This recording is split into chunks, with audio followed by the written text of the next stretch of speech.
지금 이 순간에도 당신의 근육은 사라지고 있지만 당신은 그것을 전혀 느끼지 못합니다. 오늘 아침도 걸으셨군요. 벌써 세 잔째 블랙커피를 마시고 계십니다. 정신은 맑고 스스로를 철저히 통제하고 있다는 사실에 내심 뿌듯함을 느끼실지도 모릅니다. 두뇌는 빠르게 회전하고 있습니다. 에너지는 아주 깔끔하게 느껴지죠. 하지만 카페인으로 얻은 차분한 집중력, 그 이면에서는 당신의 근육 속에 아주 다른 일들이 벌어지고 있습니다. 당신의 몸은 방금 당신이 결코 허락하지 않은 선택을 내렸습니다. 당신이 단식을 하는 동안, 즉 칼로리가 들어오지 않는 동안 혈당을 안정적으로 유지하기 위해 어딘가에서 아미노산을 끌어다 쓰기로 결정한 것입니다. 그 어딘가는 지방이 아닙니다. 아직은 아니죠. 바로 당신의 근육입니다. 무거운 것을 들어 올리고 몸을 움직이고 관절을 안정시키며 당신이 누군가에게 의지하지 않고 살아가게 해주는 바로 그 근육 말입니다. 오늘 당장 거울 속에서 그 변화를 볼 수는 없겠지만 잦고 긴 단식이 4주차, 2개월차에 접어들면 그 징후는 부인할 수 없게 됩니다. 가볍게 들던 바벨이 무겁게 느껴집니다. 악력은 약해집니다. 다리의 볼륨감도 줄어듭니다. 몸집은 작아졌을지 몰라도 결코 더 강해진 것은 아닙니다. 체중계의 숫자는 내려갔지만 당신의 힘도 함께 내려가 버렸습니다. 단식에 대해 아무도 말해주지 않는 진실이 하나 있습니다. 단식은 단순히 음식을 먹지 않는 시간에 대한 것이 아닙니다. 단식 중일 때 당신의 몸이 무엇을 먹어치우기로 결정하느냐에 대한 문제입니다.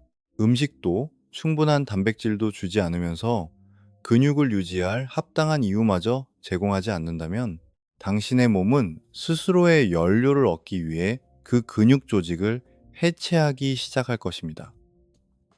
이것이 바로 전환점입니다. 단식은 도대체 어느 시점부터 똑똑한 체지방 감량 도구에서 벗어나 근육을 조용하고 서서히 갉아먹는 문제가 되는 걸까요?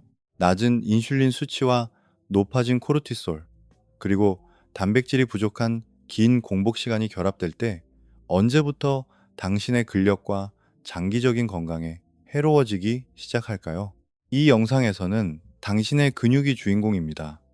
단식 중 근육 내부에서 어떤 일이 일어나는지, 호르몬이 조직을 보존할지 분해할지를 어떻게 결정하는지 알게 되실 겁니다. 또한 단식이 근육에 비교적 안전한 시기와 역효과를 내기 시작하는 시점도 확인하실 수 있습니다. 이 영상이 끝날 때쯤이면 당신의 현재 루틴이 근력을 지켜주고 있는지 아니면 마른 몸을 얻겠다는 명목하에 근육을 희생시키고 있는지 아실 수 있을 것입니다. 그 거래의 본질을 이해하려면 단식을 그저 아무것도 먹지 않는 행위 이상의 것으로 보아야 합니다. 단식은 드문대사 상태이자 체계적으로 조직된 생존 모드입니다. 당신의 몸을 거대한 생존의 오케스트라라고 상상해 보십시오. 모든 장기는 악기이고 모든 호르몬은 음악적 신호입니다. 그리고 당신의 신진대사는 전체 공연이 무너지지 않도록 조율하는 지휘자입니다. 음식을 먹지 않는다고 해서 음악이 멈추는 것은 아닙니다. 음악이 바뀔 뿐입니다. 가장 중요한 것으로 에너지가 계속 흐르도록 한 지방 조직, 뇌, 근육의 역할이 바뀝니다. 이렇게 생각해 보십시오.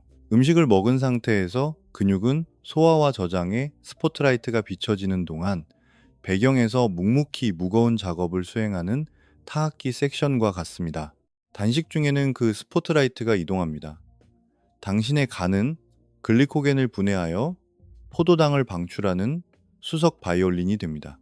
지방 조직은 지방산과 케톤을 느리고 안정적으로 공급하며 묵직한 베이스 역할을 합니다. 그동안 뇌는 끊임없는 연료를 요구하며 결코 조용해지지 않는 까다로운 솔리스트입니다.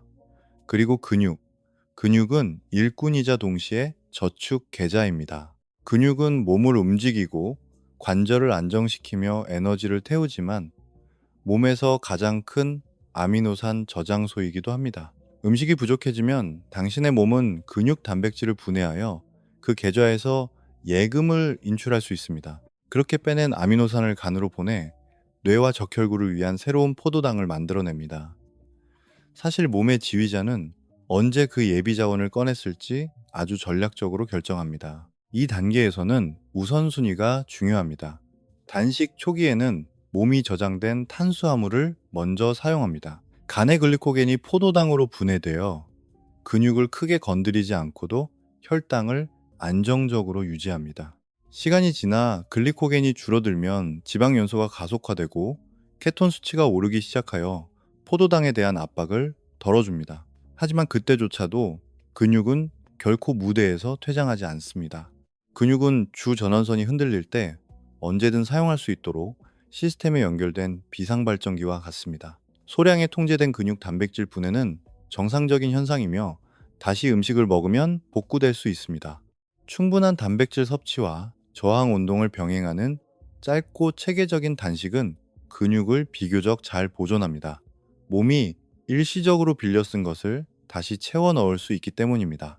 만성적이거나 과도한 단식은 음악의 조성이 완전히 바뀌는 지점입니다. 에너지와 단백질 섭취가 너무 오랫동안 부족한 상태로 유지되면 오케스트라의 균형이 무너집니다. 인슐린은 계속 낮게 유지되고 코르티솔은 자주 상승하며 다음 식사로 보충할 수 있는 양보다 훨씬 더 많은 아미노산을 근육이 내어주기 시작합니다. 시간이 지나면 이는 더 얇아진 근섬유, 약해진 근육 수축력, 그리고 안정 시 에너지 소모량이 떨어지며 점점 고요해지는 대사작용을 의미하게 됩니다. 이것이 바로 당신의 루틴에 대해 다시 생각해야 할 전환점입니다. 근육에게 그 대가를 얼마나 자주 치르게 하느냐에 따라 단식은 강력한 적응의 교향곡이 될 수도 있고 당신의 근력을 서서히 갉아먹는 파괴적인 소음이 될 수도 있습니다. 그 음악이 언제 강력함에서 파괴력으로 변하는지 이해하려면 근육의 진짜 모습에 초점을 맞춰야 합니다. 근육은 그저 정지해 있는 이두박근 덩어리나 헬스장 기구에 적힌 숫자가 아닙니다. 낡은 자재를 부수고 새로운 섬유를 끊임없이 재건하는 살아 숨쉬며 변화하는 건설 현장입니다. 당신이 가만히 앉아 스마트폰을 보고 있을 때조차도 절대 문을 닫지 않는 고층 빌딩이라고 상상해 보십시오. 한쪽에서는 일꾼들이 새로운 철골을 추가하고 뼈대를 강화하고 있습니다. 그것이 바로 근육 단백질 합성, 즉 MPS입니다. 세포가 단백질에서 아미노산을 가져와 새로운 근육 단백질로 엮어내는 과정이죠. 다른 한쪽에서는 다른 일꾼들이 닳아버린 기둥을 제거하고 손상된 부분을 잘라내고 있습니다. 그것이 바로 근육 단백질 분해, 즉 MPB입니다. 자재를 재활용하고 에너지를 확보하기 위해 단백질을 해체하는 과정입니다. 이렇게 생각해 보십시오. 당신의 근육 크기는 그 줄다리기의 최종 결과물입니다. 근육 단백질 합성이 분해를 이기면 근육을 얻거나 최소한 유지할 수 있습니다. 하지만 근육 단백질 분해가 조금이라도 이기면 당신은 근육을 잃게 됩니다. 하룻밤 사이에 극적으로 무너지는 것이 아니라 느리고 거의 눈에 보이지 않게 서서히 미끄러져 내립니다. 이 단계부터 당신의 일상적인 선택이 강력한 지렛대가 됩니다. 고품질의 단백질을 충분히 섭취하면 몸은 근육, 단백질 합성을 밀어올릴 원자재를 얻게 됩니다. 웨이트 트레이닝 같은 저항 운동은 근육이 필요하다는 크고 강력한 기계적 신호를 보내며 합성을 유도하는 M2와 같은 경로를 활성화합니다. 마치 이 건물의 규모를 축소하지 말라는 메모와 함께 건설 현장에 추가 인력과 더 나은 장비를 보내는 것과 같습니다.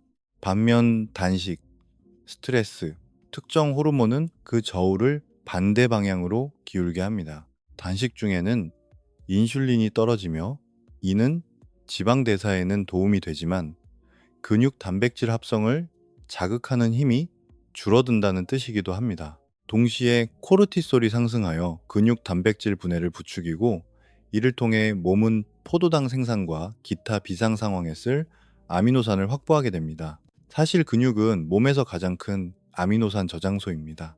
따라서 장기간 또는 너무 잦은 단식을 할 경우 근육은 아주 매력적인 예비 연료 공급원이 됩니다. 여기서 까다로운 점은 의미 있는 수준의 근육 손실이 꼭 심각한 부상이나 한 달간의 병상 생활에서만 오는 것이 아니라는 것입니다. 합성보다 분해가 더 많은 쪽으로 아주 미세하고 만성적으로 기울어지는 것만으로도 충분합니다. 적은 단백질 섭취와 부족한 근력 운동 위에 길고 잦은 단식을 겹겹이 쌓아 올리면 수개월에 걸쳐 당신의 근육은 조용히 쪼그라듭니다. 신진대사는 느려지고 근력은 희미해지며 체중계 숫자는 더 보기 좋아졌을지 몰라도 일상적인 움직임이 점점 더 버겁게 느껴지기 시작합니다. 이것이 바로 단식에 대한 생각을 바꿔야 할 전환점입니다. 이제 내가 지방을 태우고 있는가가 중요한 것이 아니라 내가 근육 방정식에 어느 쪽에 밥을 주고 있는가가 중요해집니다. 당신이 주의를 기울이지 않을 때조차 몸은 항상 점수를 매기고 있기 때문입니다. 이제 실제 단식의 시간대별 변화로 들어가 보겠습니다. 단식 후 처음 몇 시간 동안 근육은 아직 포위당한 상태가 아닙니다. 대부분 대기 모드에 머물러 있죠. 저녁 7시에 식사를 마치고 다음 날까지 아무것도 먹지 않기로 했다고 가정해 봅시다. 단식 0시간부터 약 4시간까지 몸은 여전히 마지막 식사에서 얻은 양분으로 살아갑니다. 마지막으로 먹은 탄수화물에서 나온 포도당이 혈액을 순환합니다. 인슐린은 부드럽게 상승해 있고 근육은 마치 배터리를 충전하듯 글리코겐을 가득 채우고 있습니다. 이 시기는 모든 것이 여전히 정상적으로 느껴지는 단계입니다. 주관적으로는 본인이 단식 중이라는 사실조차 인지하지 못할 수도 있습니다. 연료를 쉽게 끌어다 쓸 수 있기 때문에 포만감을 느끼거나 약간 졸리며 뇌도 평온한 상태입니다. 수면 아래에서는 인슐린이 서서히 내려가고 있지만 아직 뚝 떨어진 상태는 아닙니다. 근육 단백질 합성도 서서히 줄어들 뿐 폭락하지는 않습니다. 몸은 부드럽게 활강하고 있을 뿐 추락하고 있는 것이 아닙니다. 단식 4시간에서 6시간 사이가 되면 식후 상태에서 서서히 빠져나오기 시작합니다. 인슐린은 계속 떨어지고 가니 그 주도권을 잡기 시작합니다. 가는 에너지를 안정적으로 유지하기 위해 저장된 글리코겐, 즉 포도당의 긴 사슬을 다시 혈류로 방출하기 시작합니다. 이렇게 생각해 보십시오. 간은 조용한 야간 근무 매니저처럼 행동하며 뇌가 주방이 문을 닫았다는 사실을 눈치채지 못하도록 연료 티켓을 몰래 나눠주고 있는 것입니다. 이 시점에서 근육은 거의 영향을 받지 않습니다. 음식을 통한 단백질 공급이 끊겼기 때문에 근육이 강하게 합성되지는 않지만 그렇다고 공격적으로 분해되고 있지도 않습니다. 이러한 짧고 가끔 있는 공복은 인간의 대사 과정에 자연스럽게 내장되어 있습니다. 사실 정상적인 두 끼 식사 사이에 기본적인 상태이기도 하죠. 8시간에서 12시간이 지나면 상황이 조금 더 바뀝니다. 간의 글리코겐이 꾸준히 사용되고 아미노산과 기타 기질로부터 새로운 포도당을 만들어내는 포도당 신생합성이 초기 단계로 서서히 켜지기 시작합니다. 특히 평소에 잘 먹고 활동적인 사람이라면 지방 사용량이 증가하기 시작합니다. 마치 주 전력망이 아직 살아있는 동안 신진대사가 비상발전기를 테스트하는 것과 같습니다. 그동안 호르몬들도 조용히 재배치됩니다. 낮아진 인슐린은 근육 단백질 합성을 지시하는 강력한 성장 신호가 희미해지고 있음을 의미합니다.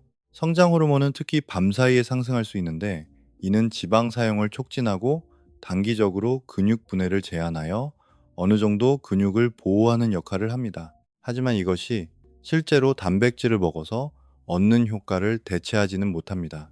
건설 현장의 일꾼이라기보다는 경호원에 더 가깝습니다. 내부적으로는 어떤 느낌일까요? 가벼운 허기가 밀려오거나 잠들기 전 혹은 일어났을 때 속이 텅 빈 느낌이 들 수 있습니다. 어떤 사람들은 몸이 가벼워지거나 정신이 더 맑아지는 것을 느낍니다. 가끔 12시간 정도 공복을 유지한다고 해서 근육이 줄어드는 것을 느낄 수는 없습니다. 대부분의 경우 실제로 근육이 줄어들지 않기 때문입니다. 꾸준히 운동하고 단백질을 충분히 먹으며 제대로 영양을 보충하는 사람에게 이 초기 단계는 대개 안전한 영역입니다. 하지만 여기서 패턴의 단절이 일어납니다. 진짜 위험은 어쩌다 한 번 하는 이 단식에 있는 것이 아닙니다. 위험은 이 안전한 상태를 당신의 새로운 일상으로 만들어버리는 데 있습니다. 이 창문을 더 길게 늘리고 견딜 만한 시간을 지나 무리하게 밀어붙이며 그 사이 충분한 회복과 칼로리, 단백질 보충 없이 매일 이 패턴을 반복하면 어떻게 될까요? 그때가 바로 조용한 대기 모드가 근육에 서서히 진행되는 침식으로 바뀌는 순간입니다. 이제 견딜 만한 시간을 지나치면 당신의 신진대사는 더 가혹한 결정을 내려야 합니다. 단식 후 약 12시간에서 24시간 사이가 되면 몸은 남은 찌꺼기 연료로 버티는 것을 멈추고 당신을 살리기 위해 무엇을 태울지 결정하기 시작합니다. 이 시기는 간에 글리코겐이 바닥을 드러내는 단계입니다. 간은 이미 저장된 포도당을 대부분 써버렸습니다. 그래서 혈당을 안정적으로 유지하기 위해 간은 글루코스 신생합성, 즉 말 그대로 새로운 포도당을 만들어내는 작업에 의존하게 됩니다. 간을 조용한 화학자라고 상상해 보십시오. 당신의 뇌와 적혈구가 끊임없이 요구하는 포도당을 만들어내기 위해 온몸에서 원자재를 끌어모으기 시작합니다. 이렇게 생각해 보십시오. 모든 세포가 지방과 케톤만으로 살아갈 수 있는 것은 아닙니다. 뇌는 많은 양의 케톤을 사용할 수 있지만 에너지의 전부는 아닙니다. 적혈구는 아예 지방을 사용할 수조차 없습니다. 적혈구는 순수하게 포도당에 중독되어 있습니다. 그 중요한 시스템들을 지키기 위해 간은 아미노산, 특히 알라닌과 글루타민을 가져와 포도당으로 바꾸기 시작합니다. 그 아미노산들은 아주 구체적인 곳에서 옵니다. 바로 당신의 근육입니다. 처음에는 그 기여도가 미미합니다. 당신은 아마 느끼지도 못할 것입니다. 약간의 피로감, 다음날 운동할 때 조금 몸이 무거운 정도일 수 있습니다. 하지만 수면 아래에서는 당신의 근육 단백질들이 더 작은 조각으로 잘려 혈류로 방출되고 간의 대사 공장으로 셔틀처럼 운반되고 있습니다. 마치 집 앞 계단을 고치기 위해 집 뒷벽에서 조용히 벽돌을 빼내는 것과 같습니다. 건물은 여전히 서 있지만 구조적 무결성은 조용히 변하고 있습니다. 물론 당신의 몸은 무모하지 않습니다. 지방 산화와 케톤 생산을 늘려 근육을 아끼려고 노력합니다. 인슐린이 떨어지고 케톤이 상승하면서 전반적인 에너지의 더 많은 부분이 지방에서 나옵니다. 그리고 뇌는 포도당을 조금 덜 요구하기 위해 점진적으로 케톤에 의지하게 됩니다. 사실 이러한 변화가 바로 단식을 해도 근육이 즉시 녹아내리지 않는 이유 중 하나입니다. 하지만 그 보호막이 절대적인 것은 아닙니다. 낮은 인슐린은 근육 단백질 합성이 줄어들었음을 의미하고 이 시간대 구간에서 상승하는 코르티솔은 반대 방향, 즉 더 많은 근육 단백질 분해 쪽으로 밀어붙입니다. 만약 당신이 스트레스를 받거나 수면이 부족하거나 운동을 너무 심하게 하거나 이미 체지방이 매우 적은 상태라면 그 호르몬의 조합은 훨씬 더 공격적으로 변합니다. 당신의 몸이 끌어다 쓸 지방, 예비군이 적기 때문입니다. 그래서 근육이 더 유혹적인 은행 계좌가 되는 것이죠. 이것이 전환점을 의미합니다. 단 한 번의 긴 단식에 이어 단백질이 충분한 든든한 식사와 저항 운동이 뒤따른다면 당신이 이룬 근육의 성과를 망치지 않을 수 있습니다. 몸은 회복할 수 있고 재건할 수 있습니다. 진짜 문제는 이 패턴이 가끔 일어나는 일이 아니라 일상이 될 때 발생합니다. 긴 단식을 매일, 매주 겹겹이 쌓아 올리고 그 위에 강도 높은 운동을 더하면서 방금 써버린 근육을 결코 완전히 다시 채우지 않는다면 어떻게 될까요? 그 보이지 않는 느린 인출 과정에서 진짜 근육 문제가 시작됩니다. 여기서 게임의 판도가 바뀝니다. 단식을 너무 자주 하면 호르몬들은 친절한 지원군 역할을 멈추고 당신의 근육 조직을 두고 체스를 두기 시작합니다. 당신의 근육을 체스판 위에 킹이라고 상상해 보십시오. 호르몬이 움직일 때마다 그 킹을 보호하거나 아니면 서서히 구석으로 몰아넣습니다. 음식을 먹은 상태에서 인슐린은 당신의 충성스러운 경호원입니다. 음식을 먹으면 인슐린이 상승하여 포도당을 세포 안으로 운반하고 아미노산을 근육으로 밀어넣으며 근육 단백질 합성의 스위치를 켭니다. 이것은 근육을 만드는 데 도움을 줄 뿐만 아니라 근육 단백질 분해를 억제하기도 합니다. 그래서 순균형은 성장 또는 최소한 유지 쪽으로 기울게 됩니다.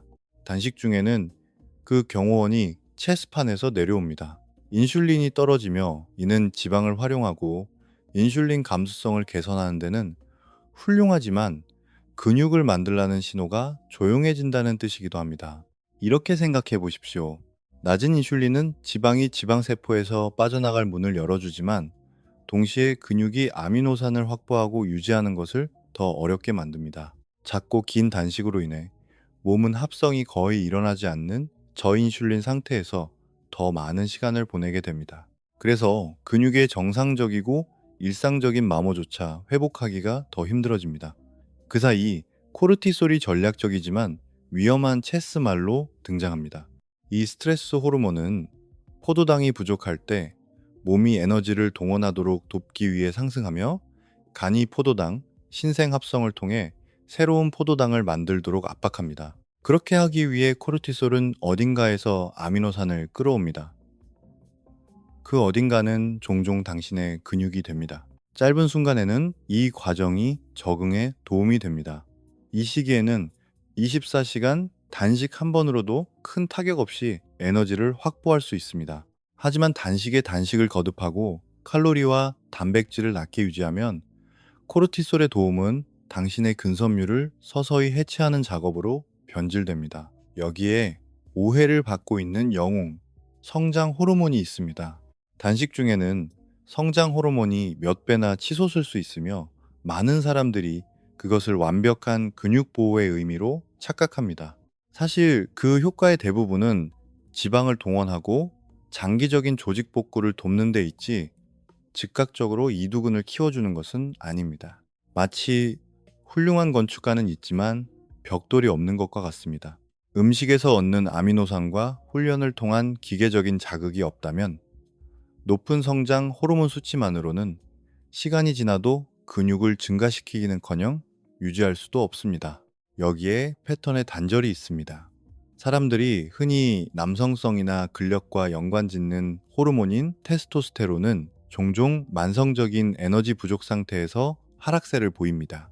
과도한 단식, 엄청난 칼로 부족, 수면 불량, 그리고 끊임없는 훈련의 압박은 치명적입니다. 몇 주, 몇 달에 걸친 당신의 내분 비계에서 테스토스테론, IGF-1, 심지어 갑상선 호르몬 같은 동화작용 신호들이 바닥으로 미끄러질 수 있습니다. 이것이 전환점이 됩니다. 신진대사는 더 보수적으로 변합니다. 운동하고자 하는 의욕은 떨어질 수 있고 체스파는 근육 손실 쪽으로 훨씬 더 크게 기울어집니다. 마치 당신의 가장 강력한 체스말들이 하나씩 희생당하는 것을 지켜보는 것과 같습니다. 영양 섭취가 잘 된 상태에서의 짧은 단식은 전술적인 움직임입니다. 지방을 태우고 인슐린을 리셋하며 당신의 근육이라는 킹은 안전하게 보호받습니다. 하지만 단식이 자꾸 길어지며 영양이 턱없이 부족해지면 호르몬은 인슐린의 성장 신호, 코르티솔의 균형, 성장 호르몬의 효율성, 그리고 테스토스테론이라는 룩, 비숍, 나이트를 서서히 희생시킵니다. 정확히 똑같은 단식이라는 도구를 사용하지만 근육에서는 완전히 다른 결과를 얻는 두 사람을 상상해 보십시오. 겉보기에는 두 사람 모두 자기 관리가 철저하고 꾸준하며 심지어 건강해 보입니다. 하지만 그 이면에서 두 사람의 세포는 완전히 다른 두 세계를 살아가고 있습니다. A라는 사람은 단식의 장점이 완벽하게 빛을 발하는 경우입니다. 과체중의 운동을 막 시작했고 저장된 지방도 넉넉합니다. A는 아주 단순한 16대8 단식 일정을 따르며 아침을 거르고 점심과 저녁을 먹습니다. 그 8시간의 식사 창 동안 A는 만성적인 굶주림을 피하기 위해 총 칼로리를 충분히 섭취하고 매끼 25에서 40g의 단백질을 우선적으로 챙기며 가끔 운동 후에는 단백질 쉐이크를 마십니다. 이 시기는 당신의 몸이 마침내 과거의 과잉 상태를 바로잡을 수 있는 여유를 갖게 되는 단계입니다. 인슐린은 의미 있는 시간 동안 낮게 유지되고 지방세포는 열리며 저장된 지방은 사용 가능한 에너지가 됩니다. 그러면서도 A는 일주일에 3일 스쿼트, 프레스, 로우 같은 저항 운동을 합니다. 그 운동 시간은 당신의 뇌와 호르몬에게 이 근섬유들은 귀중한 것이니 절대 태워버리지 마라 라고 외치는 확성기 역할을 합니다. 이렇게 생각해 보십시오. 단식은 압박을 만듭니다. 그리고 운동과 단백질이 무엇을 희생할지를 결정합니다. A에게 이 방정식은 아주 유리합니다. 연료로 전환할 체지방이 풍부하고 근육 단백질 합성 스위치를 켤 단백질도 충분하며 제지방 조직이 스페어 부품이 아니라 필수적인 하드웨어라고 신진대사를 설득할 만큼 근육에 가해지는 긴장감도 충분합니다. 체중계의 숫자는 내려가고 거울 속 모습에서 근육은 그대로이거나 오히려 살짝 더 꽉 찬 느낌을 줍니다.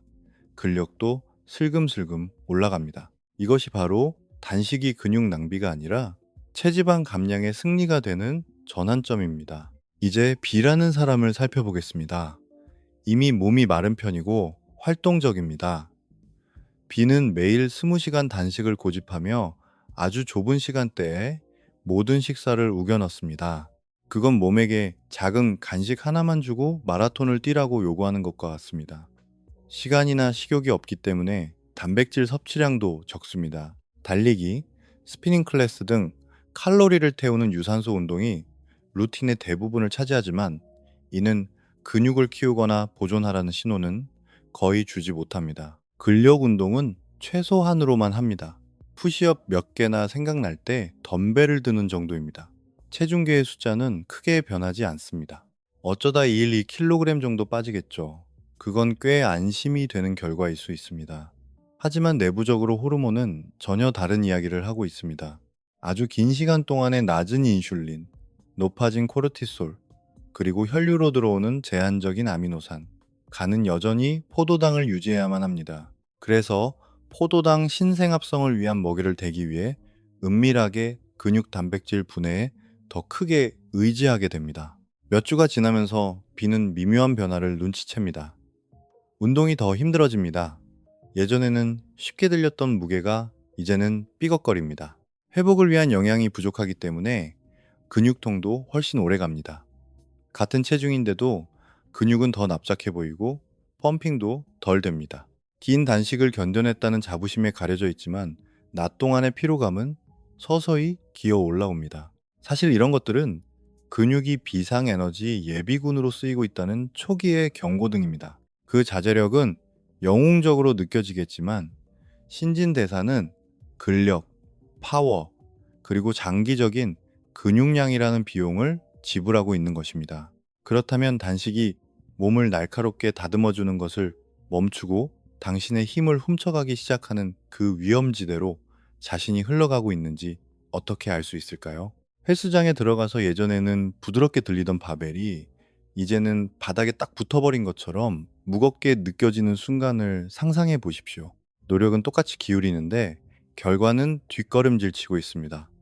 이 시기가 바로 운동 수행 능력이 첫 번째 경고등으로 켜지는 단계입니다. 운동 계획이 바뀐 것도 아닌데 무게가 쭉쭉 늘던 스쿼트, 데드리프트, 프레스 같은 핵심 운동들의 중량이 조금씩 떨어지기 시작합니다. 단거리 전력 질주 시간은 1, 2초 늘어납니다. 풀업이나 파머스 캐리를 할 때 악력도 헐겁게 느껴집니다. 같은 숫자를 채우기 위해 세트 사이에 점점 더 긴 휴식 시간이 필요해집니다.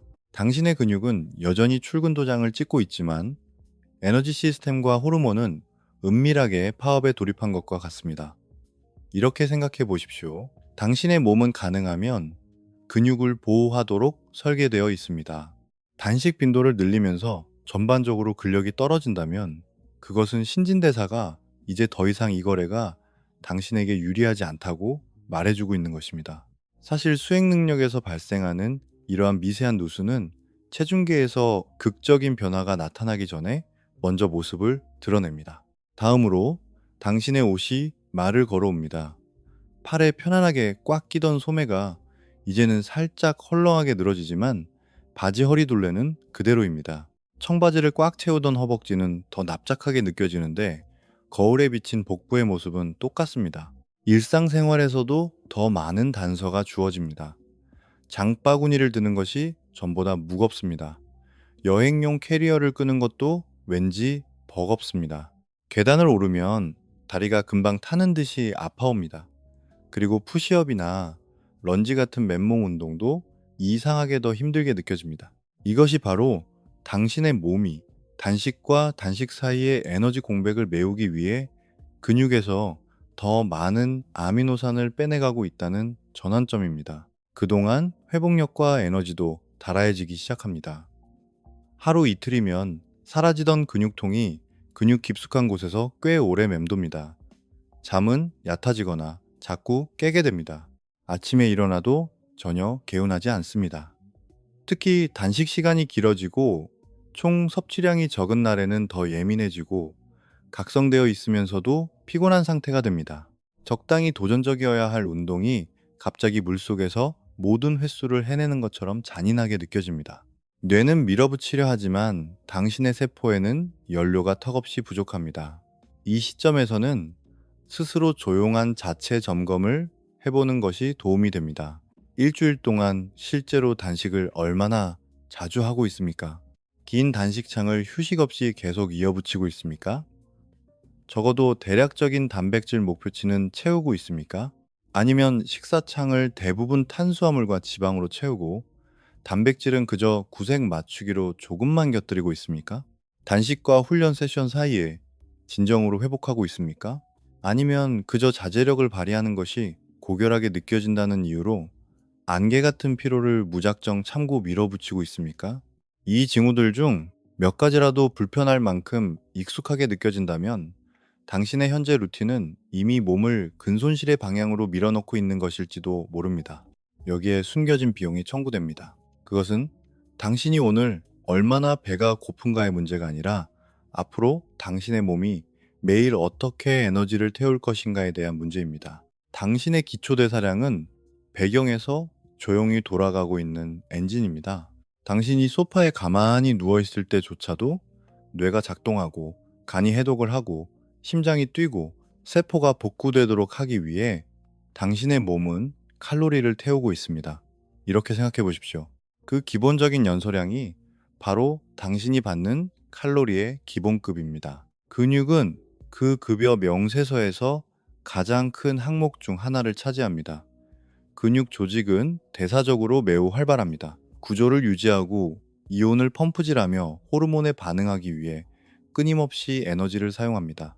따라서 작고 공격적인 단식으로 제지방량이 깎여 나갈 때 단순히 팔다리가 가늘어지는 것만이 아니라 신진대사 엔진의 크기 자체가 줄어들고 있는 것입니다. 사실 몇 킬로그램의 근육을 잃는다는 것은 운동 루틴을 전혀 바꾸지 않더라도 매일 수십에서 수백 칼로리를 덜 태우게 된다는 것을 의미합니다. 이 단계가 바로 만성적인 영양 결핍이 함정으로 변하는 시기입니다. 긴 단식 시간, 낮은 총 칼로리, 단백질 부족은 몸이 필수 장기를 보호하기 위해 근육을 희생하도록 몰아붙입니다. 시간이 지나면 근육 단백질 분해가 근육 단백질 합성을 앞지르게 됩니다. 몸은 뇌와 적혈구에 필요한 포도당을 만들기 위해 당신 스스로가 가진 아미노산 저장소를 습격합니다. 에너지가 부족할 때 체중계 위에서는 성공적인 것처럼 보여도 조용히 당신의 기초 대사량을 낮춰버리는 제지방 감소라는 결과가 나타나는 것입니다. 여기에 거의 아무도 말해주지 않는 끔찍한 반전이 있습니다. 엔진이 작아지면 미래의 지방 감량은 실제로 더 어려워집니다. 예전에는 큰 칼로리 격차를 만들어내던 똑같은 단식 일정이 이제는 신진대사가 느려졌기 때문에 바늘 하나도 간신히 움직이는 수준이 됩니다. 그러다 결국 루틴을 느슨하게 풀고 음식을 더 먹게 되면 몸은 체중을 빠르게 회복할 준비를 마친 상태가 되지만 그 회복이 고르게 일어나지는 않습니다. 연료를 아끼겠다고 엔진 부품을 팔아치운 다음 똑같은 속도로 달리려고 하는 것과 같습니다. 체중은 돌아오지만 근육이 아닌 지방으로 더 많이 돌아오고 결국 같은 체중계 숫자라도 체성분은 더 나빠지게 됩니다. 똑같은 체중을 가진 두 가지 버전의 당신을 상상해 보십시오. 하나는 근육량이 더 많고 기초대사량이 높으며 잠을 잘 때조차도 더 많은 칼로리를 태웁니다. 다른 하나는 근육량이 적고 기초대사량이 낮으며 음식 한 입을 먹을 때마다 처절하게 싸워야만 합니다. 만성적이고 잘못 계획된 단식은 당신을 조용히 두 번째 버전으로 몰아갈 수 있습니다. 한편 이 결과는 단순히 미관상의 문제에만 그치지 않습니다. 적은 근육량은 특히 나이가 들수록 낙상과 골절의 위험을 높입니다. 근육이 적다는 것은 포도당을 저장할 공간이 적다는 것을 의미하며, 이는 시간이 지날수록 인슐린 저항성을 악화시켜 몸이 겉보기에 더 말랐더라도 제2형 당뇨병의 위험을 증가시킬 수 있습니다.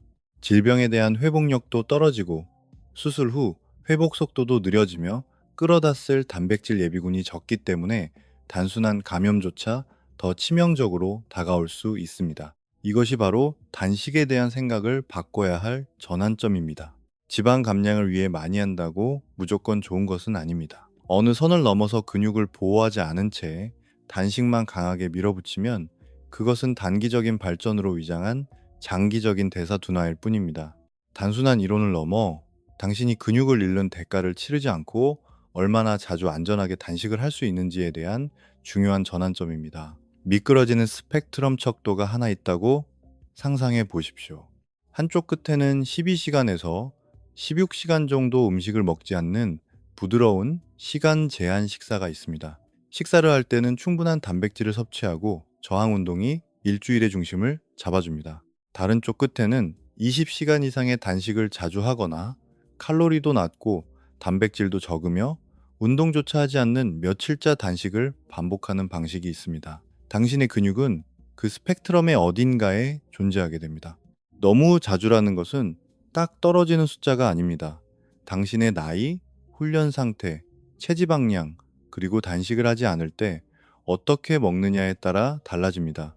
여분의 지방을 가지고 있고 운동을 시작한 지 얼마 안 된 젊은 사람은 식사하는 날 고단백 식단을 유지한다면 근육 손상의 위험 없이 더 길거나 잦은 단식을 견딜 수 있습니다. 하지만 식욕이 적고 호르몬 수치도 낮으며 이미 근육량이 적은 고연령층의 성인은 그렇게 할 수 없습니다. 이렇게 생각해 보십시오. 근육은 아미노산 저축 계좌입니다. 단식 중 몸은 때때로 스스로 포도당을 만들어야 하며, 특히 적혈구와 뇌의 일부를 위해 더욱 그렇습니다. 당신이 너무 자주 공격적으로 단식을 하고 단백질 섭취량마저 낮다면 몸은 그 계좌를 점점 더 자주 털어서 포도당을 확보하기 위해 근육 단백질을 분해하게 됩니다. 이 단계에서는 상황적 맥락이 모든 것을 결정합니다. 당신이 이미 매우 마른 상태라면 태울 지방도 적고 완충지대도 없습니다. 여기서 긴 단식을 너무 자주 밀어붙이면 생존을 위해 근육을 분해하라는 쪽으로 신호가 조용히 바뀌게 됩니다. 운동량이 엄청나게 많은 지구력 스포츠 선수들도 비슷한 문제에 직면합니다. 오래 달리기나 자전거 타기는 이미 근육에 스트레스를 주고 많은 에너지를 소모합니다. 여기에 자꾸 긴 단식을 겹쳐 놓으면, 특히 전반적으로 탄수화물과 단백질 섭취가 낮을 경우 몸은 근육을 비상연료로 사용하기 시작할 수 있습니다. 반면 나이가 젊고 과체중이며 훈련에 익숙하지 않은 사람은 쓸 수 있는 지방 예비군이 더 많고 대체로 일주일을 통틀어 들어오는 총 에너지량도 더 많습니다. 이런 상황에서는 탄탄한 단백질 섭취와 근력 운동이 병행된 14시간에서 16시간의 1일 단식 구간이 흔히 근육을 아주 잘 보존하며 체성분을 개선해 주기도 합니다. 안전과 위험을 가르는 진정한 경계선은 단순히 시계가 아닙니다. 그것은 당신의 주간 에너지 및 단백질의 균형입니다. 며칠을 단식하더라도 일주일 전체를 놓고 볼 때 총 칼로리가 필요량과 대략 일치하고, 단백질, 특히 체중일 킬로그램 당일 점육에서 2.2g의 단백질을 꾸준히 섭취하며 저항 운동을 병행한다면 근육을 보호할 수 있습니다. 마치 당신의 신진대사가 주간 장부를 쓰는 것과 같습니다. 전체적인 균형이 유지를 뒷받침해 준다면 단기적인 하락은 괜찮습니다. 나이, 훈련, 호르몬, 그리고 단식 시간이 어떻게 상호작용하는지 더 깊이 알고 싶으시다면, 또 근육, 신진대사, 단식 전략에 대한 더 자세한 분석이 궁금하시다면 다음 영상을 놓치지 않도록 구독이나 팔로우를 눌러주십시오. 자, 이제 단식 중 근육을 보호하는 큰 그림은 알게 되셨습니다. 하지만 아주 평범한 시선 속에 숨겨진 더 조용한 문제가 하나 있습니다. 바로 당신의 실제 식사입니다. 근육은 그저 추상적으로 만들어지는 것이 아닙니다. 근육은 아미노산이 특정 시간대의 펄스처럼 파동을 칠 때 생성됩니다. 단백질이 풍부한 식사 한 번을 스위치라고 상상해 보십시오. 스위치를 켜면 몇 시간 동안 근육 단백질 합성인 MPS가 급증하여 섬유를 복구하고 새로운 조직을 쌓아 올립니다. 연구에 따르면 이 스위치는 한 번에 거대한 만찬을 우겨넣는 것이 아니라 하루에 걸쳐 고품질 단백질을 대략 20에서 40g씩 나누어 먹을 때 가장 강력하게 켜진다고 합니다. 이렇게 생각해 보십시오. 당신의 근육세포는 건설 현장의 일꾼들과 같습니다. 일꾼들은 잘 계획된 건축자재 배달을 여러 번 받을 때 가장 일하기 좋습니다. 아침 식사에 한 번 배달하고, 점심에 또 배달하고, 저녁에 또 한 번 배달합니다. 20에서 40g 기준을 달성할 때마다 근육 단백질 합성이 치솟고 다시 서서히 떨어집니다. 단백질 없이 오랜 시간을 보내면 일꾼들은 그저 작업을 일시 정지하는 것에 그치지 않습니다. 그들은 현장의 불을 켜두기 위해 구조물의 일부를 해체하기 시작합니다. 이 시기가 바로 매일 길게 유지하는 단식 시간이 양날의 검이 되는 단계입니다. 16시간 또는 20시간의 단식은 단순히 아침 식사를 미루는 것이 아닙니다. 그것은 하루 종일 먹을 수 있는 모든 기회를 아주 좁은 시간창으로 압축해버립니다. 하루에 100, 120 혹은 150g의 단백질이 필요한 사람에게 이것은 갑자기 물류 처리에 큰 난관이 됩니다. 사실 운동량이 많은 사람들은 배가 너무 부르거나 메스꺼움을 느끼지 않고서는 한두 번의 적은 식사만으로 그 많은 단백질을 씹고 소화하고 흡수하는 것이 물리적으로 불가능하다는 것을 깨닫게 됩니다. 이것이 바로 당신의 신진대사에 생기는 전환점입니다. 끼니를 거르는 것은 단순히 적은 칼로리만을 의미하지 않습니다. 그것은 근육 단백질 합성 기회를 놓치는 것입니다. 매일 아침을 걸으면 단백질의 파동 한 번이 사라집니다. 몇 달 동안 그렇게 하면 당신의 몸이 근육을 만드는 전체 시간이 줄어듭니다. 배경에서는 근육 단백질 분해가 조용히 계속 째깍거리고 있지만 몸은 여전히 간, 면역계, 심지어 포도당 생산을 위해 아미노산이 필요합니다.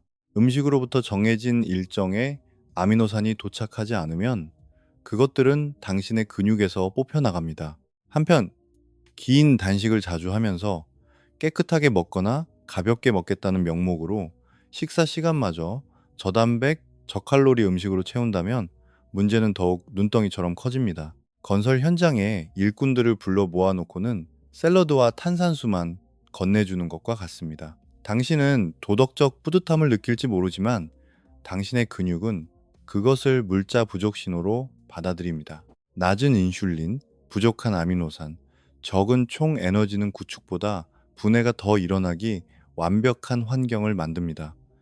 특히 이 패턴이 매일 반복된다면 더욱 그렇습니다. 해결책은 그저 여기에 단백질 한 스쿱, 저기에 한 스쿱 더하는 정도가 아닙니다. 식사 시간을 완벽하게 맞추고 단백질 목표를 달성한다 해도 주기적으로 단식을 하면서 근육을 지키고 싶다면 근육이 요구하는 절대 타협할 수 없는 또 하나의 신호가 있습니다. 그것은 당신의 접시에서 나오지 않습니다.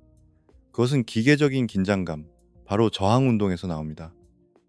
기계적 긴장감은 여기서 선택사항이 아닙니다. 그것은 근육이 알아듣는 유일한 언어입니다. 단식 중 당신의 몸을 아주 냉혹한 관리자라고 상상해 보십시오. 모든 조직을 훑어보며 이렇게 묻습니다. 생존을 위해 이것이 정말로 필요한가? 당신의 근육이 아주 크고 부인할 수 없는 예스라고 답하게 만드는 방법이 바로 저항 운동입니다. 이렇게 생각해 보십시오. 몸은 자신이 필요하다고 믿는 것만을 유지합니다. 정기적으로 무거운 저항을 밀고 당기고 쪼그려 앉고 구부릴 때 당신의 근육은 뇌와 호르몬에 강력한 신호를 보냅니다. 그 신호는 이렇게 말합니다. 이 조직은 지금 일하고 있다. 이 조직은 가치가 있다. 사실 잦은 단식을 할 때 이 신호는 더욱 중요해집니다. 에너지가 더 부족하고 신진대사는 지방을 태울지 포도당을 쓸지 아니면 근육 단백질을 뺏었을지를 끊임없이 결정해야 하기 때문입니다. 이제 단식 중에 유산소 운동만 하는 것과 이 상황을 비교해 보십시오. 일정한 속도의 유산소 운동은 에너지를 태우고 지방 감량에 도움을 줄 수는 있지만 그것은 몸에게 나는 크고 강력한 엔진보다는 효율적인 엔진이 필요해라고 말하는 것과 같습니다. 몸은 당신을 전체적으로 더 작게 만드는 것으로 반응할 수 있습니다. 길고 잦은 단식 중 특히 이미 몸이 마른 상태라면 낮은 인슐린과 높아진 코르티솔이 근육 단백질 분해를 밀어 올릴 수 있습니다. 저항 운동이라는 균형추가 없다면 근육은 훨씬 더 쉬운 연료 공급원이 되어버립니다. 이 단계에서 운동 타이밍이 더 중요해집니다. 공복 운동이 무조건 나쁜 것은 아닙니다. 몸은 특히 낮은 강도에서 지방과 케톤을 연료로 사용할 수 있습니다. 하지만 공복 상태에서 강도 높게 웨이트 트레이닝을 한 뒤 여러 시간 동안 아무것도 먹지 않으면 근육 단백질 합성은 억제된 상태로 유지됩니다. 수리하라는 신호는 떨어졌지만 건축 자재가 없는 셈이죠. 식사창을 압축할 때는 운동 후 단백질과 칼로리 섭취가 절대적으로 타협 불가능한 요소가 됩니다. 그 시간이야말로 근육이 아미노산을 가장 잘 흡수하고 재건할 준비가 되어 있는 때이기 때문입니다. 현실적으로 헬스장에 살다시피 할 필요는 없습니다. 일주일에 2번에서 4번 정도 스쿼트, 데드리프트, 프레스, 로우 같은 큰 다관절 운동에 집중하는 것만으로도 충분히 강력한 생존 메시지를 보낼 수 있습니다. 신진대사에게 매주 이 조직을 건드리지 말라고 상기시키는 방송을 내보내는 것과 같습니다. 공복 운동 직후나 식사 전 운동 직전처럼 단백질이 풍부한 주요 식사를 그 운동 세션과 가깝게 배치하면 세포가 분해 모드에서 합성 모드로 전환하는데 큰 도움이 됩니다. 여기에 패턴의 단절이 있습니다. 근력 운동은 단식 루틴에 추가하는 미용 목적의 옵션이 아닙니다. 나이가 들고 자연적인 근육 형성 호르몬이 감소함에 따라 단식으로 인한 근손실을 막아주는 가장 핵심적인 보험 증권입니다. 근력 운동은 단식 중에 보험 증권이지만 보험금은 당신이 마침내 밥을 먹을 때만 지급됩니다. 긴 단식을 마치는 바로 그 순간을 상상해 보십시오. 이 단계는 신진대사가 철거반에서 건설반으로 뒤집히는 시기입니다. 당신의 몸은 방금 몇 시간 동안 글리코겐을 분해하고 지방을 끌어다 썼으며 단식이 충분히 길었거나 잦았다면 근육에서 아미노산까지 빌려 썼을 것입니다. 이제 새로운 교대조가 출근합니다. 음식물을 다시 섭취하는 리피드 시간은 바로 재건의 교대 시간입니다. 이렇게 생각해 보십시오. 단식 후 먹는 모든 음식은 하나의 투표권입니다. 몸은 들어오는 포도당, 지방, 단백질을 어디로 보낼지 실시간으로 결정해야 합니다. 일부는 글리코겐을 다시 채우기 위해 간으로 갑니다. 일부는 호르몬을 안정시키고 기본적인 에너지 요구를 충족시키기 위해 뇌와 다른 장기로 갑니다. 남은 것, 그리고 제대로 신호를 받은 것만이 운동으로 스트레스를 받은 근섬유를 수리하는 데 쓰입니다. 이것이 전환점입니다. 총 칼로리를 충분히 먹고 특히 고품질의 단백질을 충분히 섭취하면 근육 단백질 합성이 증가하고 글리코겐이 다시 채워지며 근육 단백질 분해가 둔화됩니다. 세포가 말 그대로 재건되고 있기 때문에 당신은 에너지가 채워지는 것을 느낍니다. 하지만 작은 샐러드나 페이스트리, 지방과 설탕은 많고 단백질은 부족한 초가공 위안용 음식으로 단식을 깬다면 당신의 근육은 제일 마지막 순서로 밀려납니다. 기분 좋은 포만감을 느낄지는 몰라도 세포 수준에서 당신의 근육은 굶주리고 있습니다. 사실 간헐적 단식에 관한 연구에 따르면 단백질이 충분하고 저항 운동을 병행할 때 근육은 잘 유지될 수 있다고 합니다. 문제는 긴 단식 시간 때문에 하루 단백질 목표를 채우기가 더 어려워진다는 것입니다. 단식을 끝내면서 여기저기서 단백질을 5에서 10g씩 찔끔찔끔 먹는 행위를 반복하면 근육은 근육 단백질 합성을 최대화하는 데 필요한 20에서 40g의 단백질 파동을 절대 받지 못합니다. 그것은 은행 계좌에서 계속 돈은 인출하면서 동전만 입금하는 것과 같습니다. 하루 정도는 몸을 망치지 않겠지만 부실한 리피드를 동반한 공격적이고 잦은 단식을 몇 주 동안 지속하면 잔고는 하향세를 탑니다. 근육은 비상금이 되어버립니다. 몸은 혈당을 안정시키고 호르몬을 돌리기 위해 조용히 근육을 현금화합니다. 타이밍도 중요합니다. 운동을 한다면 긴 단식과 운동 후에 단백질이 풍부한 제대로 된 식사를 배치하는 것이 영양분을 직접 복구 작업으로 이끄는 길입니다. 단식 중에 낮은 인슐린 수치 이후에 적절히 계획된 리피드가 이어지면 강력한 흡수 기울기가 형성됩니다. 근육세포는 아미노산과 포도당에 굶주려 있으며 그 다음 식사가 그것들을 얻을 수 있을지 없을지를 결정합니다. 그사 이 당신이 반복하는 패턴은 당신의 새로운 기본값이 됩니다. 몇 주마다 체중계에 올라가서 숫자가 떨어지는 것을 지켜본다고 상상해 보십시오. 기록상으로는 발전하는 것처럼 보이지만 몸속에서는 더 조용하고 더 위험한 추세가 진행되고 있을지 모릅니다. 당신을 강하고 안정적이며 독립적으로 만들어주는 바로 그 조직을 잃어가고 있는 것입니다. 이 시기가 되면은 단 한 번의 단식보다 장기적인 패턴이 훨씬 더 중요해집니다. 이렇게 생각해 보십시오. 근육은 그저 무거운 것을 들거나 날씬해 보이기 위한 용도만이 아닙니다. 가장 큰 아미노산 저장소이자 포도당 완충 장치이며 신진대사를 주도하는 주요 원동력입니다. 근육이 머물러야 할 이유를 주지 않은 채 단식을 너무 공격적으로 자주 하면 몸은 그 신호를 이 조직은 소모품이다 라고 읽게 됩니다. 거기서 근감소증이 끼어듭니다. 근감소증은 연령과 관련된 근육 손실이며 대개 30대 이후부터 대부분의 사람에게 조용히 기어들어와 노년기에 그 속도가 빨라집니다. 마치 근력이라는 은행 계좌에 생긴 작은 누수와 같습니다. 저항 운동이나 충분한 단백질 없이 잦고 긴 단식을 이어가면 그 누수가 가속화되어 합성은 줄고 근육 단백질 분해가 늘어나는 쪽으로 저울이 기울어집니다. 특히 인슐린과 동화 호르몬이 너무 오래 낮게 유지될 때 더욱 그렇습니다. 수년에 걸치면 이는 단지 근육이 줄어든다는 것만을 의미하지 않습니다. 마르고 약해지는 함정에 빠지는 것을 의미합니다. 만성적인 단식으로 체중계 숫자를 줬지만 결국 당신은 튼튼해지는 것이 아니라 그저 가벼워질 뿐입니다.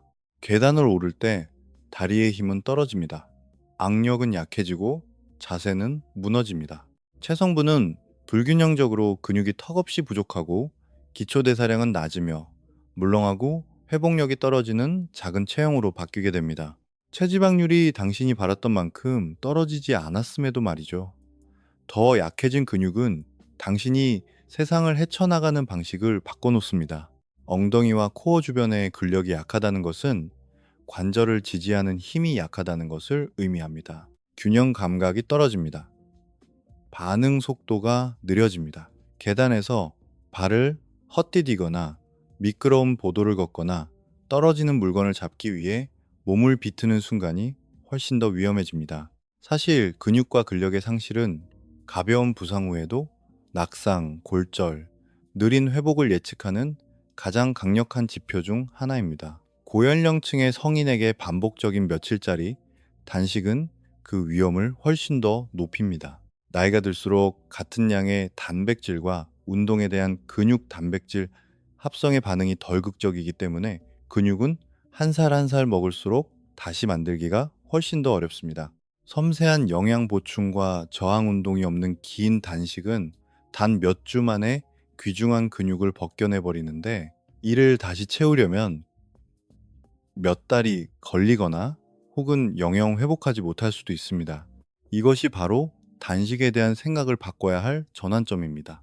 만약 진짜 목표가 단순히 체중을 줄이는 것이 아니라 장바구니를 들고 계단을 오르고 손줄을 번쩍 안아 올리고 병상에서 금방 털고 일어날 수 있는 더 강한 능력이라면 어떨까요? 그리고 당신이 지금 하고 있는 단식 방식이 조용히 당신의 신진대사를 회복력이 아닌 연약함의 방향으로 이끌고 있다면 어떨까요? 그렇다면 근육 저축 계좌에서 조용히 돈을 빼쓰지 않고도 지방을 태우는 단식 루틴을 실제로 어떻게 구축해야 할까요? 2단계에서는 음식을 먹지 않는 시간을 세는 것을 멈추고 근육에 보내는 일주일치 신호를 생각해야 합니다. 이렇게 생각해 보십시오. 당신의 근육은 단식 시간보다 주간 패턴에 더 귀를 기울입니다. 일주일 동안 당신의 몸은 묻고 있습니다. 이 조직을 유지할 만큼 나에게 충분한 단백질과 저항 운동, 회복의 시간을 주었는가? 그것은 첫 번째 안전장치가 아주 단순하지만 절대 타협할 수 없는 것임을 의미합니다. 총 단백질을 지키십시오. 단식 중에도 근육을 유지한다는 대부분의 연구는 일일 단백질 섭취량을 더 높게 설정하고 있으며 특히 운동을 한다면 더욱 그렇습니다. 운동을 하는 날에는 식사창을 운동과 단백질 섭취를 중심으로 배치하는 것을 목표로 하십시오. 14대 10 또는 16대 8 단식 일정을 상상해 보십시오. 일주일에 3번 근력 운동을 하고 그 식사창 안에서 단백질이 풍부한 두세 번의 식사를 하는데 각 식사는 근육 단백질 합성에 아주 분명한 신호를 보낼 수 있을 만큼 양이 충분해야 합니다. 무게로 근육에 스트레스를 준 직후 근육 세포에게 절대 철거하지 말라는 크고 강력한 명령을 내리는 것과 같습니다. 그사 이 저항 운동 자체는 두 번째 안전장치가 됩니다. 일주일에 2번에서 4번의 근력 운동은 당신의 신진대사에게 이 조직이 선택적인 장식이 아니라 필수 인프라라고 말해줍니다. 그런 기계적인 신호가 없다면 작거나 긴 단식은 몸이 근육을 언제든 팔아치울 수 있는 협상 가능한 연료로 보게 만듭니다. 세 번째 안전장치는 깊은 단식의 간격을 두는 것입니다. 어쩌다 한 번 하는 20시간에서 24시간의 단식은 강력할 수 있습니다. 하지만 그냥 대충 때우는 간식과 늦은 취침이 아니라 의도적으로 단백질 함량이 높은 든든한 리피드로 마무리될 때 가장 효과가 좋습니다. 이것은 단식을 어떻게 깰 것인가에 대한 생각을 바꾸는 전환점입니다. 긴 단식 후의 식사는 단순한 안도감이 아닙니다. 그것은 수리키트입니다.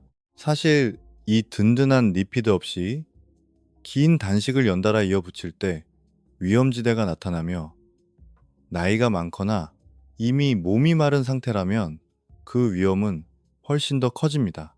완충해줄 체지방이 적기 때문에 몸은 포도당을 만들기 위해 근육 단백질에 더 빨리 의존하게 됩니다. 나이 든 근육은 또한 성장 신호에 대한 저항성이 강하므로 현상 유지를 위해서라도 더 많은 단백질과 꾸준한 저항 운동이 필요합니다. 현실적으로 많은 사람들이 근력 운동을 하는 날이나 단식 후 첫 식사에서 더 많은 단백질을 섭취하고 남은 식사창 전체에 단백질을 분배하는 방식을 통해 좋은 결과를 얻습니다. 이는 근육세포에게 재건할 기회를 반복적으로 제공합니다. 단 한 번의 홍수 뒤에 긴 침묵이 이어지는 것과 다릅니다. 여기에 패턴의 단절이 있습니다.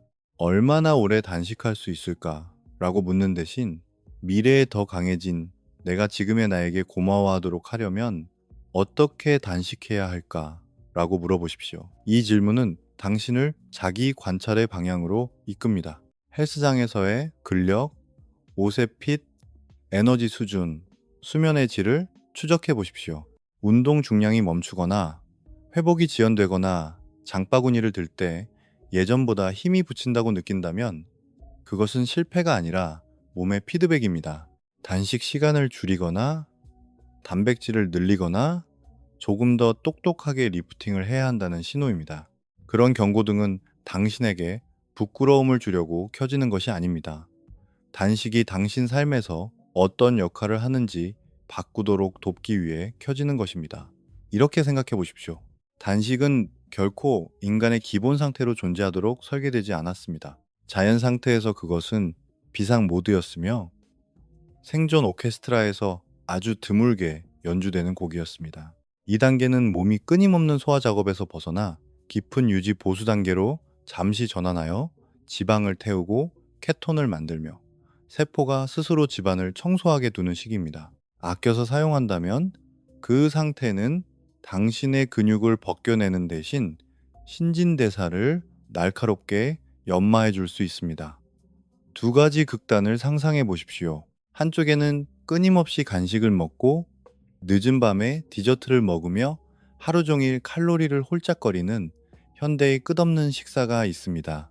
이런 세상에서는 당신의 몸이 오케스트라의 단식이라는 악장에 거의 진입하지 못합니다. 인슐린은 계속 높은 상태로 유지되고 지방 연소는 무금 처리되며 대사 관련 악기들은 녹이 슬어버립니다. 다른 한쪽에는 잦고 긴 공복 시간, 연일 이어지는 단식, 턱없이 부족한 단백질과 같은 만성적 단식이 있습니다. 이런 세상에서 당신의 몸은 너무나 자주 비상 모드에 갇힌 나머지 음악을 계속 연주하기 위해 값비싼 악기, 즉 당신의 근육마저 내다 팔기 시작해야 합니다. 그건 당신의 뇌와 간, 그리고 호르몬을 영원한 화재 대피 훈련 속에서 살도록 강요하는 것과 같습니다.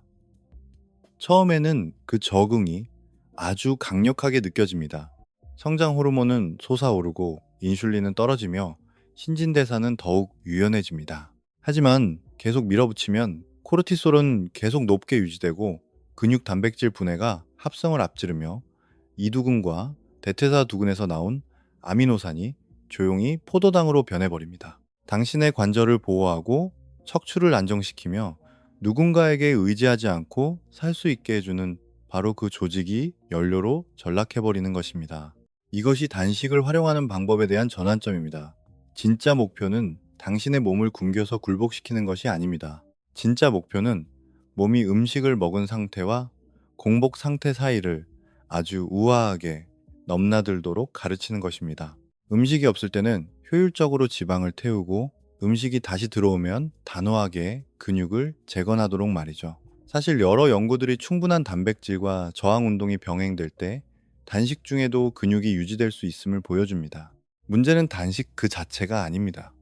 완전히 회복할 수조차 없을 만큼 단식을 너무 자주, 너무 공격적으로 하는 것이 문제입니다. 그러니 이제부터 당신의 근육을 언제든 쓰고 버릴 수 있는 일회용 칼로리 탱크가 아니라 반드시 지켜야 할 보호 자산으로 보십시오. 당신의 대퇴사두근은 단순한 다리 근육이 아닙니다. 계단을 내려갈 때 당신의 브레이크입니다. 악력은 그저 헬스장에서만 쓰는 것이 아닙니다. 70대의 나이에 장바구니를 스스로 들 수 있게 해주는 능력입니다. 단식은 그 자산을 피해가며 이루어져야지 그 자산을 관통하며 이루어져서는 안 됩니다.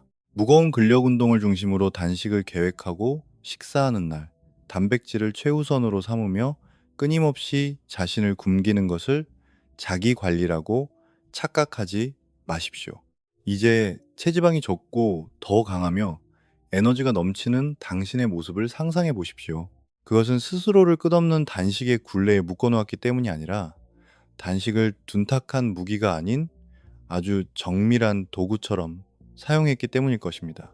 신진대사의 앞 유리를 깨끗하게 닦아주는 짧고 전략적인 리셋, 그리고 근육에게 넌 안전해, 넌 여기에 계속 있어도 돼 라고 말해주는 의도적이고 철저한 영양 보충 말입니다. 그렇다면 체지방은 빠지면서 근육은 단단히 잠가두는 완벽한 균형점을 찾기 위해 과연 단식을 얼마나 자주, 얼마나 길게 해야 할까요? 오토파일럿을 끄고 다음 단식 시간 앞에 잠시 멈춰서 있는 자신을 상상해 보십시오. 이제 당신은 끼니를 거르는 것이 단순히 음식을 덜 먹는 것이 아님을 알고 있습니다. 그것은 몸이 청구된 에너지 비용을 어떻게 감당할 것인가에 대한 결정입니다. 이것이 전환점입니다. 당신은 주로 지방에서 에너지를 끌어다 쓰고 있습니까? 아니면 계속 유지하고 싶은 근육이라는 저축 계좌에 손을 대고 있습니까? 이렇게 생각해 보십시오. 당신의 근육은 일꾼이자 금고입니다. 근육은 훈련할 때 당신을 움직이게 하고 관절을 보호하며 포도당이 떨어졌을 때 간이 끌어다 쓸 수 있는 아미노산의 저장소 역할을 합니다. 단식은 인슐린, 코르티솔, 성장 호르몬과 같은 호르몬을 변화시킵니다. 그리고 그 변화가 당신의 몸이 지방을 태울지, 근육을 보존할지, 아니면 새로운 포도당을 만들기 위해 근육을 은밀하게 해체할지를 결정합니다. 시간이 지나면서 루틴의 균형이 맞지 않는다면 무계획적이고 잦은 단식은 그 줄다리기를 분해 쪽으로 밀어붙이게 됩니다. 그러니 다음 식사를 건너뛰기 전에 짧은 머릿속 체크리스트를 실행해 보십시오. 첫째, 현재 당신의 체성분과 나이입니다. 이미 체지방이 낮거나 나이가 들었거나 예전보다 뼈대에 붙은 근육이 적어졌다고 느낀다면 공격적인 단식을 할 수 있는 여유 공간은 훨씬 적습니다. 이 시기는 주의하지 않으면 근손실이 근감소증과 대사둔화로 가속화될 수 있는 단계입니다. 둘째, 당신의 훈련 상태입니다. 일주일에 2번에서 4번 정도 저항 운동을 제대로 하고 있습니까? 이 섬유 조직들은 생존에 필수적이라고 몸이 인식할 만큼 근육을 강하게 밀어붙이고 계신가요? 그 신호가 없다면 길거나 잦은 단식은 마치 불을 켜두기 위해 근육을 경매에 넘겨도 좋다고 몸에게 말하는 것과 같습니다. 셋째, 단백질입니다. 단식을 하지 않고 식사하는 날, 한 끼당 최소 20에서 30g의 고품질 단백질을 섭취하며 탄탄한 일일 목표치를 채우고 계신가요? 단백질 섭취가 적은 긴 공복 시간은 코르티솔이 쉽게 승리하게 만들고 음식을 먹었을 때 근육 단백질 합성이 그 속도를 따라잡기 훨씬 더 어렵게 만듭니다. 당신의 리피드에 대해 자문해 보십시오. 마지막으로 제대로 된 리피드를 했던 때가 언제입니까? 글리코겐을 회복하고 스트레스 호르몬을 진정시키며 뇌에게 기근이 영원하지 않다고 안심시킬 수 있을 만큼 충분한 칼로리와 단백질을 드셨나요? 그것은 전략적인 인출 후에 근육은행에 계획적으로 다시 예금을 채워 넣는 것과 같습니다. 마지막으로 근력의 변화 추이입니다. 헬스장에서 드는 무게, 악력, 심지어 손을 짚지 않고 바닥에서 일어나는 능력이 그대로 유지되고 있나요? 아니면 떨어지고 있나요? 사실 단식을 자주 하면서 힘이 빠진다고 느끼고 단백질과 저항 운동을 우선시하지 않고 있다면 당신의 몸은 에너지 비용을 지불하기 위해 은밀하게 당신의 근육을 쓰고 있을지도 모릅니다. 목표는 단식을 완전히 버리는 것이 아니라 균형을 맞추는 것입니다. 일정을 조정하고 어떤 날은 단식 시간을 줄이며 리피드의 질을 높이거나 더 길고 가혹한 방식을 쫓기 전에 근력 운동을 먼저 추가하십시오. 단식을 하면서 또 신진대사와 근력을 키우면서 근육을 보호하고 싶으시다면 구독이나 팔로우를 눌러주십시오. 다음 영상들에서는 음식을 먹지 않을 때조차 당신의 근육이 항상 당신의 편에 서 있을 수 있도록 더 구체적인 단식 방식, 훈련 전략, 그리고 근육을 보존하는 영양 섭취법을 분석해 드리겠습니다.